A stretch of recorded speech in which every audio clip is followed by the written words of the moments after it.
would pull back in whatever you're normally doing because you will have much more stimulus happening just because of these Christmas activities.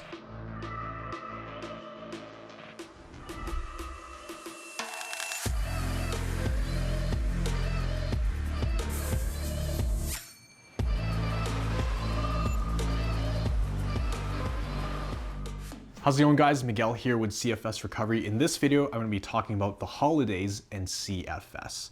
Now, it's a little bit of a tricky time because there's a lot of activities going on and a lot of unpredictable things. So family events, people coming over, family visiting in town. So it's kind of hard to navigate. What should I do? Can I actually do this thing? Is it too much? What do I do if my symptoms flare up? So it's a really interesting time, not just physically, but also emotionally, because this time of the year, you're probably saying to yourself, you know what, I've been here before, I've been here in the past, and I always told myself that, I'm gonna be better next year. And I've been in that position. So this year, I want you to think about it differently. And in this video, I'm gonna be breaking down how to navigate, like I said, the holidays and CFS. So let's go back to when I was sick. I was sick for about 4.5 years. And when I was struggling to get out of this, I remember each year I would tell myself, you know what, this year was a rough year, but that's okay, because next year I'll for sure get better. And then what happened was the following year would come, following Christmas and New Year's, and I would actually be even worse. So that pattern kept on going, and some years I would be slightly better, but I never really got to enjoy Christmas for a handful of years at a time, So it became this like a sad time. So each year when Christmas came around the corner, it would actually be a pretty emotional time because you're not able to participate in a lot of the activities that your friends are taking part of, that your family's taking part of, and maybe you can kind of participate, but not really because you had to really pace yourself. So you can't laugh as hard, you can't talk to as many people as you want. And I actually remember the last Christmas I had when I was sick was probably the toughest Christmas because I specifically remember I was bedridden at my grandparents' place. And I heard everybody downstairs opening presents, laughing, eating good food, eating cake. And it was around right before Christmas to about New Year's. It was one of the roughest shapes I've been in. And I actually had to get literally spoon-fed on Christmas Eve. I remember I called my dad. I was like, hey, can you sleep over? I'm just feeling absolutely wrecked. So he came over, kept me company. But you're seeing all these other people have fun. And when you can't take part in that, it can be a very emotional time. So the great news is you have found this YouTube channel. Maybe you're new here, maybe you've been following for several months, but the fact that you even found this information shows that you're on the right track, and that if you follow most of the things that I teach on this channel, then 12 months from now, you should be feeling significantly better and enjoying yourself a lot more, able to participate in activities. So just know that you are on the right track, and next year should really not be the same as this year. If you just implement a lot of these things that I teach on this channel. Now, if you've been following my channel for a while, in terms of practical things you can do to continue recovering, I'd say the biggest thing that we tell people in the program is to definitely pace themselves throughout these holidays, pull back on other activities that they're doing. So if they're normally going on walks every day, if they're normally exercising, or if they're normally trying to increase their activity, I would say let's pull back on those normal things because now there's going to be a lot of unpredictable things happening. You may have family showing up unannounced. So you can't really plan for a lot of these things, and you have to kind of compensate for all the social activity that you may be doing, talking to friends, talking to family. So I would pull back in whatever you're normally doing because you will have much more stimulus happening just because of these Christmas activities. So keep that in mind. You only have a certain stress threshold. You can only fit so much stimulus into your days before you start really feeling the symptoms. And usually this time of year, people actually get sick as well because it's colder in a lot of places. If you're in America or Europe, it gets darker earlier, so you're gonna feel more tired naturally. Even normal people feel that. So just know it's normal to feel more run down. And the biggest thing that we're seeing, not just with people in the program, but just regular people, they get stressed out around Christmas times because you have to buy presents for people, you have to say hello to loved ones, all that stuff. Not that they're bad things, but it's just extra stress you have on your plate. The kids could be getting out of school too, and you have to make sure they're busy. So there's a lot of these things we don't really think about that all add up. These things stack on top of each other, and as you know, once it reaches a certain level in stimulus, you're gonna start to feel a lot of symptoms. Definitely expect adjustment periods because they probably will come, and just know that it's normal for you to feel a little bit overwhelmed this time of year, not just physically talking to people, but also emotionally.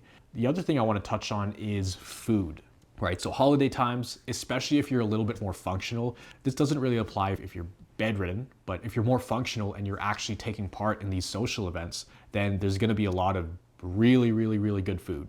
And I'm not saying don't eat it. I'm just saying limit how much junk food you're eating. You know, whether it's heavy pastas or cakes or sugary things, those things can definitely add to your symptoms. I remember sugar would give me headaches, you know, but the thing is, once you start recovering, if you're not anticipating how bad these foods are going to make you feel, you're probably not going to feel them as much. Versus if you were super anxious trying to avoid all of this stuff, you're going to flare up because you're stressed going into that event of eating all this food. So all I'm saying is just be mindful of what you're eating, of what you're digesting. As we know, with more stress, you just won't be able to tolerate more things. But on the other hand, we've seen people get a lot of food wins. So let's pop them up right here. You can see in our Discord channel, all of our wins, there's so many people eating all this good food they haven't eaten in a while. But keep in mind that can play a role in having upset stomachs or triggering adjustment periods. I actually have a video specifically about foods right up here. If you click the link, it talks about IBS and digestive issues, but just be mindful of that. Don't eat too much junk food, but also you can live your life a little bit. Have a candy cane here and there if you can handle it. So the holidays are an interesting time, especially around Christmas, but also New Year's, because you're probably gonna have all these goals you're setting for next year. And what I don't want you to do is set these deadlines for yourself. It's good to have goals, but I think when you're in the depths of CFS, it can actually be more detrimental to set goals that are a bit too specific, and especially ones that have deadlines to them. So if you're writing down or telling yourself, or even thinking, I should be better by spring, I should be better by the summer, next year 100% I'm gonna be better, that is only gonna add pressure to the recovery, and that's gonna stress you out a little bit more, because every single day you're gonna feel like that clock is ticking. And when you have bad days, you're gonna be like, oh man, I'm running out of time. So the times that I made the most recovery, basically once I met my doctor after I got out of the hospital, I had pretty much no sense of time. I had zero deadlines at all. And I didn't even think about it because I was so focused on the present. I was only focused on doing what I was doing that day. I wasn't thinking 1, 2, 3, 6 months down the road at all. And there are times in your life, most of the time in your life, you do want to be thinking and forecasting ahead. In terms of when you're in the depths of recovery, that's not going to be beneficial because that's only going to add on extra stress and pressure to the entire journey.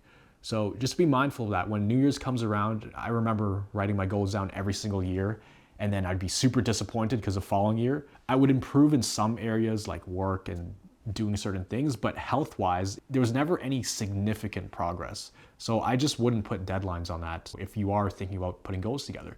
Now, having a vision board, that's a little bit different because there's no deadlines for that. I think vision boards are awesome. I would highly encourage that. I did it several times, and even to this day, I still update my vision board every 8 to 12 months to keep my thoughts fresh and get me excited about the things that are coming up in life.